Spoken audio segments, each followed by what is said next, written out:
Leave a comment. I love to hear how these videos are impacting you. It means a lot to me. Thanks again for watching.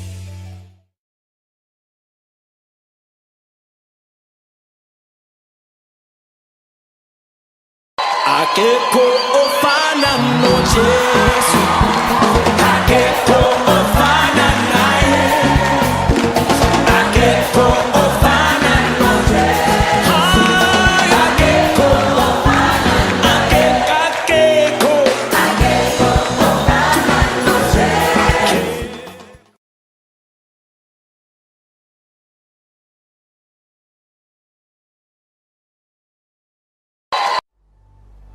You know, one of the worst feelings imaginable is the feeling of being alone. This is why solitary confinement is one of the cruelest punishments ever in human history. Yeah, we were designed for relationships. The most meaningful thing in life is to be truly known by another person. But this can actually be kind of scary too. I mean, what if I let people down? Or what if, when someone learns who I really am, they'll realise they can't really love me? I mean, how are we supposed to really find meaningful relationships? And so the Bible speaks to all of this. It says that God created the world in order to share with us the beauty of existence. God's desire for us is to have significant friendships, to be part of families, to create things, and to share our work with others. And all the while depending on God as our source of love and life. But here's the thing, there's so many barriers to that. There's loneliness, fear, hatred. And the Bible claims that these are a result of our being disconnected from God. Without God, we don't actually know who we are anymore. But at the centre of the Bible story is Jesus, who wants to bring us back into a relationship with God. Jesus claimed that God loves us for who we are, and that he calls us to a relationship with him despite our failures. And when you realise how loved you are by God, that he is not ashamed of you, it changes everything. It gives you a source of love that is not your own. So, the story of the Bible is calling us into the most important relationship. Yeah, it's calling us to know and be known by the Creator God himself.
I was scared of most things, I'd say.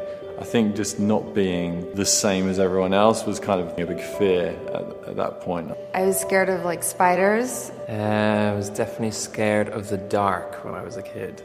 Always been really scared of sharks, like crazy scared of sharks. The Gremlins. The TV show. I was really scared of, I guess, kind of like losing my family. I think the biggest thing I'm scared of is being alone, just feeling isolated and lonely. I think dying in general is kind of scary. Scared of getting stuff wrong, not succeeding. So yeah, scared of losing people that I'm close to, like family and things. One of my biggest fears is failure.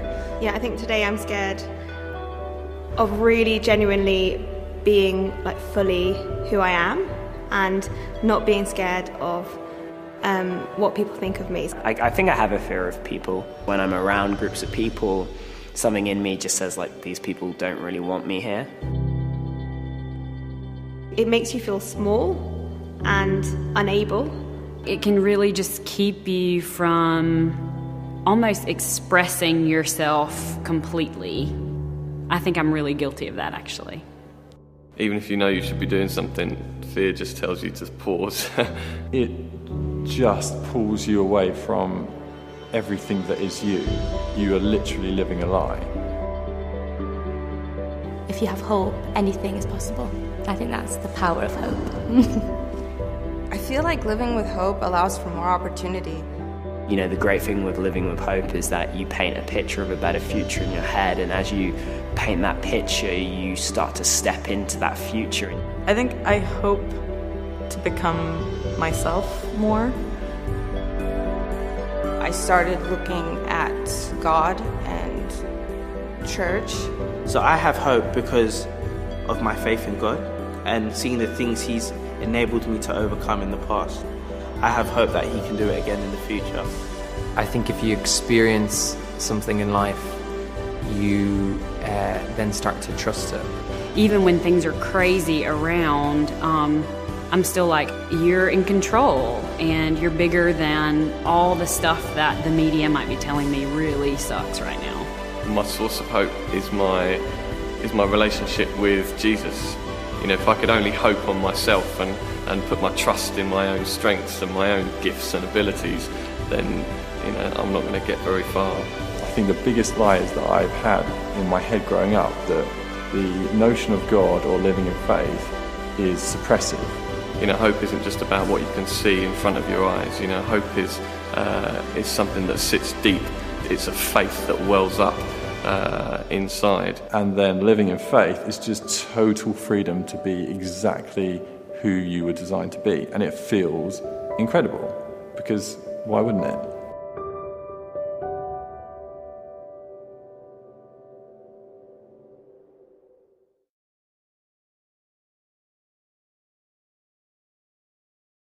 I was straight-lined, I mean totally straight-lined, out of my body, dead for an hour and a half.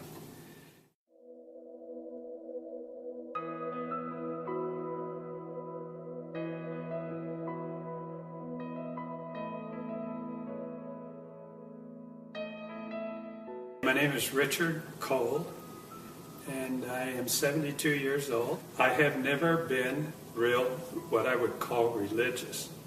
I've always believed that there was a God, and I believed that there was Jesus, but I've had doubts. I've been a doubter before. I'm no longer that. And this happened to me in 2005, so that was 6 years ago. And so how it came about was that I was on my way to Monterey. I go up there every year for the historic car races.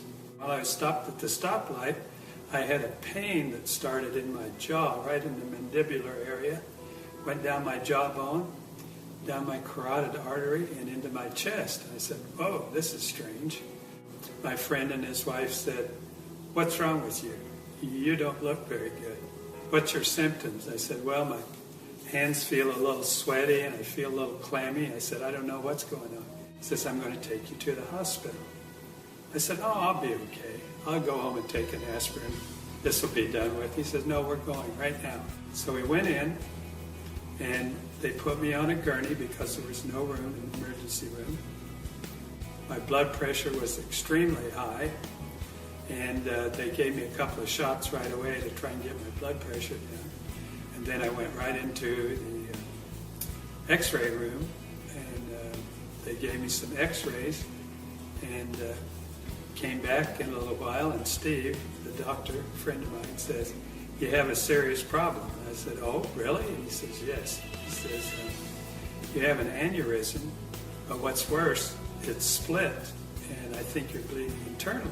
5 o'clock the next morning, I was in the pre-op, the ready room rather, at Cottage Hospital. Anesthesiologist came in and says, well, I'm going to, give you a shot right now, and then you're going to go off to sleep. I said, okay. I said, is the doctor here yet? Yeah, he's here. So I asked to see him. I said, okay, what are you guys going to do to me? And he says, what we have to do is cool you down to a real low temperature, and when we do that, it'll be just like chopping a hole in Lake Michigan in the ice in the middle of the winter. Everything's going to stop. Your brain's going to stop, and your heart will stop. I said, well, I've never heard of that before, and I read a lot. And he says, we usually don't tell our patients what we're going to do to them, or else they'd run down the hall dragging the IV behind them. They told me when I went in that I'd have about a 50-50 chance of making it. I found out later with that kind of operation where they take your heart out, you have a 10% chance of survivability. So the anesthesiologist put the IV in. I went off to sleep right away, and they start rolling me down the hall to the operating room. And then I